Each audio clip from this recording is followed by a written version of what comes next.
Bienvenue dans cette nouvelle édition du QG Week-end. Au sommaire, l'élection présidentielle se déroule ce samedi 28 mars au Nigeria et les enjeux n'ont jamais été aussi élevés. Aux élections législatives s'ajoute la nouveauté biométrique et le risque sécuritaire avec la crainte d'attentats de Boko Haram.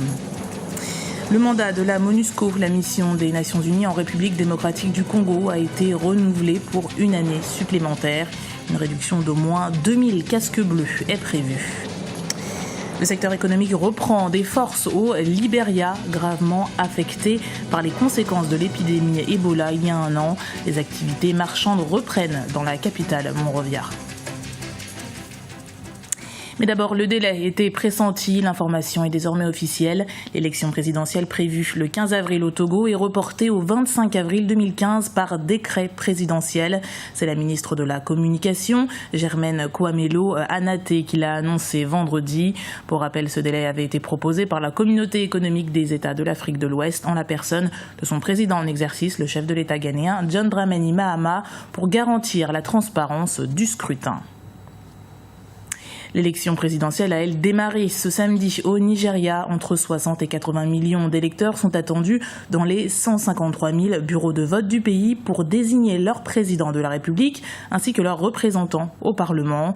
Le spectre du groupe terroriste Boko Haram plane sur le scrutin, mais la commission électorale se dit préparée et confiante. Reportage de notre correspondante Afolake Ounloye.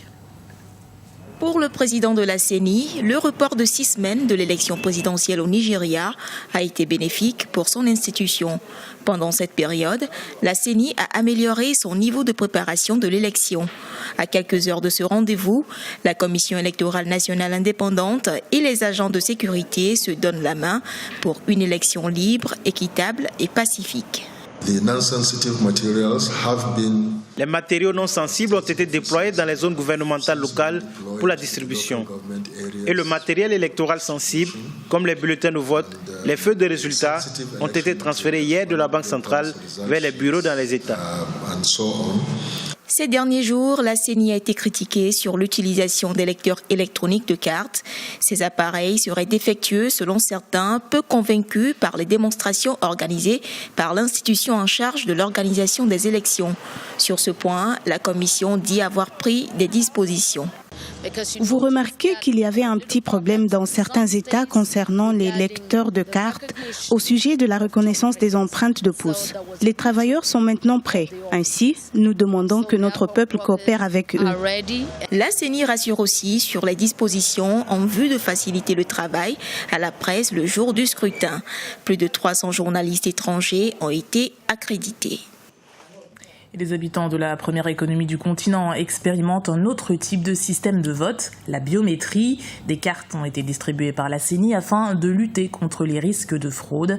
Les 153 000 bureaux de vote doivent être équipés de lecteurs de cartes et 30 000 appareils supplémentaires sont prévus en cas de panne. Pour rappel, la procédure de vote est stricte. Les électeurs doivent s'enregistrer entre 8h et 13h, puis procéder au vote une fois leur identité confirmée.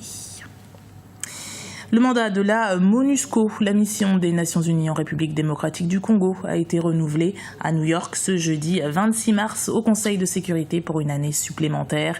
Il prévoit une réduction du nombre de casques bleus significative. Au moins 10% des troupes seront concernées. Kekeli Afetou. Renouvellement pour une année supplémentaire ce jeudi 26 mars du mandat de la MONUSCO, la mission des Nations Unies en République démocratique du Congo. Une réduction du nombre de casques bleus, soit 2000 en moins, est prévue. Kinshasa réclamait le départ d'au moins 6000 casques bleus dès 2015. Une demande qui n'a pas pu être satisfaite en raison de la volatilité de la situation sécuritaire dans le pays. Il y a eu une demande officielle donc, du gouvernement de la République pour qu'il y ait une réduction. Par contre, en lisant très bien la décision du Conseil de sécurité, on voit très clairement que la situation est améliorée. Mais ceci étant, avec les contingences diplomatiques, on a quand même voulu, d'une certaine manière, satisfaire le gouvernement, mais en accordant une réduction de 10%. Et j'avais d'ailleurs fait la demande personnellement pour que, s'il fallait réduire que ce ne soit pas plus de 10%, donc 2000 hommes, et que ce soit le personnel non essentiels. Donc tellement la situation reste à être améliorée. L'ONU maintient par ailleurs à son niveau actuel le plafond autorisé de la force à 20 000 casques bleus, se laissant ainsi la possibilité de revenir sur sa décision. Certains spécialistes voient dans ce renouvellement du mandat de la MONUSCO l'intention du Conseil de sécurité des Nations Unies de garantir un climat sécuritaire favorable à la réussite des élections de 2016. Ce renouvellement du mandat de la MONUSCO pour un an à RD Congo est lié un peu au bras de fer qui oppose le gouvernement RD congolais à la mission des Nations Unies de soutien au Congo. Mais la prolongation de cette mission, de ce mandat de la MONUSCO, vise à assurer, à garantir la liberté et la transparence, en tout cas des élections l'année prochaine. C'est vraiment l'enjeu majeur, de plus que le fait de contenir les FDLR, puisque le gouvernement congolais prétend avoir les moyens de les combattre. Créée en 1999, la MONUSCO coûte chaque année plus d'$1 milliard aux Nations Unies. Malgré sa présence, des conflits continuent de faire ravage en République démocratique du Congo, notamment dans l'est du pays. Le président mauritanien Mohamed Ould Abdelaziz exhorte les travailleurs de la mine de fer de Zouérat à interrompre leur grève.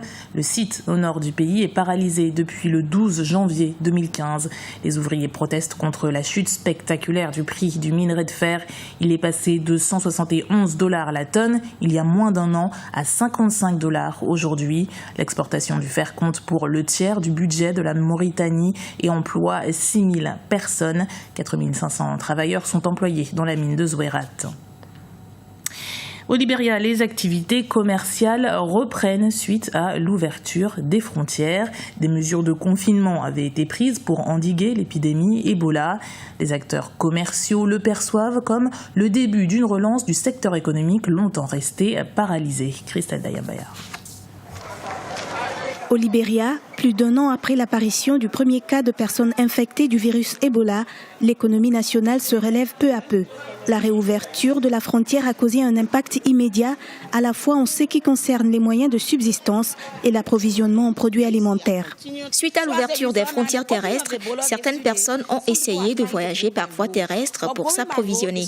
Mais le chemin emprunté constitue un risque pour ceux qui se déplacent, car la plupart du temps, nous sommes confrontés à des coupeurs de route qui n'hésitent pas à tout prendre. La reprise des vols internationaux dans la capitale est perçue comme un facteur majeur du développement du pays, car non seulement elle attire des investisseurs, mais elle encourage également le retour des entreprises internationales.